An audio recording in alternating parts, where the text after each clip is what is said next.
Hi, I'm Alan for Old English Outfitters, and we are here today to do a little brief review of the Glock G45. This is the newest Glock model. No, it's not a 45 caliber, it's a 9mm. That's caused a little bit of confusion, and people say, well, why did they call it the G45? Simple answer, Glock sequentially numbers all their models. They started with the 17, and they've gone up from there. This is the latest one. No, there's not a G44 that I know of, so I don't know what they did there. But anyway, this is the newest model, and it is a 9mm. The G45 is a Glock like all other Glocks, so you benefit from Glock's system of how they do things. The pistols have the same basic internal function. They've got 3 independent safeties, all internal to the gun, nothing you have to manually manipulate. So that makes it very simple. If you can run one Glock, you can run any of them. So it's a system that builds upon itself. Glock over the last few years, with the different generations of their guns, has taken that same basic system that we know works so well, and they've just refined it, made various sorts of changes. Now you can go online and you'll find all sorts of people grousing about what they like, what they don't like. We're not going to get into that. We're just going to tell you what this gun has. You can make your own decision about whether or not it's something you like. The G45 specifically has 5th generation features, but it borrows from its predecessor, which was the G19X, and that's this gun right here. The 19X was the pistol, a variation of it, that was submitted to the military for their trials. This is the civilian version. It's identical to the one they submitted to the military with one exception. The military guns required a manual thumb safety back here. This gun does not have that because, as Glock always says, you don't really need it. It was a military requirement, so they had to put it on those guns.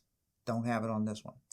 This was the first production Glock that used a full-size G17 frame and a short G19 slide and barrel assemblies. It was the first one to do that. The 45 uses the same thing. We have a full-size G17 frame, and we have a 19-length slide and barrel assembly. Nice thing about Glock's system of how they do things. If you have a holster that fits a Glock 19, this gun will fit in it. You don't need to buy a separate holster because the frame is sized such it'll work. The barrel length is 19 size, slightly shorter than the 17, so it'll work. A lot of people wanted the 19X black. They didn't like the tan or the coyote brown, whatever color you choose to call it. They didn't like that color. They would like to have it black. So Glock produced this gun, which is black. It has Generation 5 features, okay? But it also has a couple of other things that are unique to this that the other Generation 5s don't have. So if we look at this pistol, we see that it has a slide lock release lever on both sides. That's a Gen 5 feature.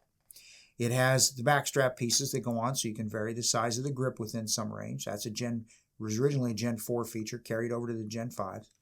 It has the Gen 5 no front finger grooves on the front, which is kind of nice, actually. If you've shot many of these things, kind of like this. So this has that feature too. It's also common to the 19X. It has the DLC, really black, deep black finish that they put on the slide. That is a Gen 5 feature. It's a slightly different finish than they've used before. It's extremely durable. It gives you a good, nice, deep black color. If you're familiar with the Generation 4 guns, they kind of had a grayish black color to them, kind of flat. This is not shiny, but it's just a deeper, blacker looking finish. Another Gen 5 feature this has is the front of the slide is radius there a little bit. It's not just absolutely square like the Gen 4 guns were in this size category. That's always been a feature of the smaller guns, the 26 and the 27. But they did it on the bigger guns now too. It's nice. Helps it reholster. You don't have those edges there. It's a nice setup. It has Glock's Marksman barrel. What is that? Well, the Marksman barrel is still a polygonal rifling barrel. Now, Glock does produce certain models for certain folks that have conventional cut rifling in them. This does not. It has polygonal rifling like the others do. It's adjusted. It's tweaked a little bit to try to draw maximum accuracy out of it. Originally, we thought it would be okay to use with lead bullets. Probably not. Not a good idea. So we're going to suggest stick with full metal jacket or jacketed ammunition in this type of gun, not lead bullets. Not a good idea in a polygonal rifling platform. So It also has slightly improved trigger group. The trigger is just, it's different. It's a little hard to quantify. It feels a little lighter. It feels a little more positive. It's just a little bit nicer trigger components than were in the previous generation guns. Another Gen 5 feature with regard to the magazine, two features actually. One is we have an orange magazine follower now. On the previous guns, they were always black. Orange, a little more visible. If the gun's locked open, you can tell if it's empty. The floor plate on the Gen 5 magazines is just a little bit longer than the floor plate on previous generation magazines. It's also radius slightly there. Now they did that. This is a Gen 5 17. They did that because on the Gen 5s, they put a scallop right here so you can hook that magazine and drag it out if you got a problem, okay? So that magazine, when it goes in, gives you this little scallop right there. That is where we have a little departure from this gun compared to the normal Gen 5s or even the 19X. If we look at the bottom of the 19X, we have a small extension at the front of the magazine well that will not permit a Gen 5 magazine to seat correctly because the floor plate's just a little bit longer. Older generation mags will work, just not the Gen 5s. There are different solutions to this. Use an older platform magazine, use the mags that came with the gun, things like that. I've heard of people cutting this off. Well, okay, suppose you could do that. What they did with the G45 is a little different. Another standard Gen 5 feature at the bottom of the grip frame is they flare the magazine well. So when you're putting the magazine in, you got a little more room to work there, which makes it faster to put the magazine in. But they did not put the scallop on the front like the previous generation or the Gen 5 17s have. They didn't do that. They also didn't put the little extension on the front like the 19X had. So any platform magazine pretty much will work in this thing. Another departure from the standard Gen 5 features is they put front cocking serrations on it. Okay? And that's, if you can see this pretty well, we got our standard cocking serrations in the rear. We got front cocking serrations now. Glock's done this on some of the Gen 4 models as kind of special run type thing. What do you do with a front cocking serration? You can reach up here over the top of the slide to rack it. You can do that. You can also, if you want to press check the gun to make sure that you have a round in the chamber, you, again, always with your finger outside, you can reach up here underneath, grab the front cocking serrations, back it up just enough to be able to tell, make sure that you've got a round chambered. That is the purpose of front cocking serrations. They work pretty good for that purpose. So that pretty much covers the features on this gun comparative to the 19X and the standard Gen 5 17. Now, you can argue all day long about why did we put a shorter slide on a longer frame. You know, you talk to people who like the longer frame because it's a little more shootable. Part of where they were going with this gun is kind of a one-size-fits-all, something that will be pretty shootable for a large variety of people, still concealable, still carryable if you want to do that, certainly holster carryable. Law enforcement agencies probably would be good to look at something like this because it's a nice hybrid. It's a nice fit. It's, again, you're kind of back to that one-size-fits-all thing. How does it come apart?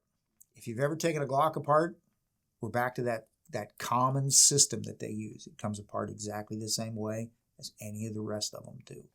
And how do you do that? The very first thing you do, and this doesn't apply just to Glocks. This applies to any firearm. I don't care whether it's a rifle, a shotgun, or a pistol, or who makes it, or how young it is, or how new it is, how old it is. Doesn't matter. First thing you should do is make sure that it's empty and safe. No ammunition in here. Doesn't matter what it is. Doesn't matter how it comes apart. Do that first. Let me say that one more time. Make sure there are no bullets in it. We don't need holes in the wall or the floor or ourselves, okay? Make sure it's empty. Now, once you've done that with a Glock, close the slide. An easy way to do this is if I put my thumb on the beaver tail on the back right there, and I just reach over the top with my hand onto the slide, because all I'm going to do is back that slide up just a little. Enough to take it out of battery, not enough to reset the trigger group, okay? So before I do this, and this is a criticism that you sometimes hear about Glock pistols, once you've made sure it's empty and safe, you want to pull the trigger. The gun should always be pointed in a safe direction when you pull the trigger. You should make sure it's empty and safe first. Let me say that again. You should make sure it's empty and safe first. One more time, for those of you who were playing on your phones, Make sure it's empty and safe first, no matter what gun it is. But with this one, you got to take the firing mechanism unlocked from the top of the gun. So you pull the trigger, okay? Make sure the trigger's in the back of the grip frame. That's why when you squeeze that slide back, you're taking it out of battery, but you're not taking it far enough to reset the trigger. Does that make sense? You're taking it out of battery, not far enough to reset the trigger. Then all you have to do is reach up here to the disassembly lock. This is a metal piece that goes completely through the frame, both sides. Put your thumb on one side, put your forefinger on the other, pull it down. Hold it down. Let the slide come forward. Hold it down, the man said. Let the slide come forward, and it'll come like that, where it just slides right off the gun. Grip frame, recoil spring and guide pops out. On these, like on some of the previous, the Generation 4s and the Generation 5s, we've got a captured multi-level recoil spring. So it's not going to launch and go out the kitchen window. That's a good thing. Pull the barrel out, and there we have every component you need for field stripping this gun. There is no need, if you're doing normal maintenance, to take this gun apart any further than that. And we would discourage doing that, because then you'll have to bring it in for us to put it back together. So just put it right here. You're fine. Slide, recoil spring and guide, barrel, frame. There you go. Any Glock, doesn't matter how big it is, doesn't matter how small it is, doesn't matter what caliber it is, they all work like this. So it's a nice system. Put it back together, put the barrel back in, put the recoil spring and guide back in, make sure it's centered. Take the rails on the slide, mate them to the rails on the frame, slide it back like that, and there's nothing else you have to do other than just take it all the way back. You heard the click probably. That was the latch re-engaging, and we're back in business. Anytime with anything that you take it apart, field strip it, maintain it, you want to function check it. Make sure everything works. Slide comes back, slide locks open. Empty magazine. Slide locks open on the empty magazine. Magazine release works. I can pull the trigger, it works fine. I can pull the part of the trigger without getting the internal safety. That doesn't move, that's good. Function checks correctly. Does what it's supposed to do. It's a good gun. It's a nice platform. I haven't shot this yet. We're going to. I have shot the 19X, which is the same size, and I like it a whole lot. It's a good gun. It's very accurate. It's comfortable. It's an easy shooting gun. Toted the 19X around a little bit to see how carryable it is. It's pretty good. Not really any different than a normal 19 would be. Yeah, the butt's a little bit longer, but that's okay. You can get around that. That's pretty much it as far as the general review of this gun. It comes packaged like other Generation 4 and 5 guns. So you got 3 magazines. In this case, they're 3 17-round mags. So we'll use the 17 rounders or any higher capacity Glock mag. The long 33 rounders that folks like to use, Glock has a new one that holds 24 rounds, a little shorter. It'll use any of those. Obviously, it won't use the shorter profile magazines. Something I failed to mention when we started, another common Gen 4, Gen 5 feature, the magazine release. Larger, easier to use than on the previous generation guns, which is nice. And it's reversible to the other side. So, with having slide release on both sides and reversible magazine release, this thing's pretty friendly regardless of whether you're left or right-handed.